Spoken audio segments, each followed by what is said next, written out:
তারেক রহমানের সাথে আমরা কথা বলেছি এবং তার কাছে আমাদের এই ঘোষণার আগে 3 তারিখে যে ঘোষণা হলো তার আগেও তার সাথে আমাদের কথা হয়েছে এবং তাকে বলেছি যে আমরা শরীয়তপুরটা অবহেলিত, এই শরীয়তপুর দিকে আপনাকে স্পেশাল নজর দিতে হবে।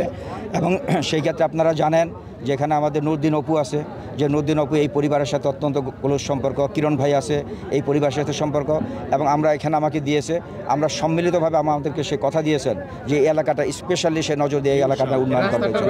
অবশ্যই ইনশাল্লাহ এটা আমরা ফুল ল্যান্ড করার চিন্তা করবো ইনশাল্লাহ। আমি বিশ্বাস করি যে আগের যে ফ্যাসিস্ট সরকার যাদেরকে দিয়েছিলেন তারা শুধু খালি কথাই বলেছেন এবং এখান থেকে যেই স্যাংশন করা হয়েছে সেই টাকাগুলি তারা কাজে না লাগিয়ে তারা তসরুপ করেছেন। এটা আমাদের দ্বারা কখনোই হবে না। আমরা আসলে কোনো জনগণের টাকা আমরা তসরুপ করতে বিশ্বাসই করি না এবং তারেক রহমান এবার অত্যন্ত নজর দেন এবং নজর রাখবেন।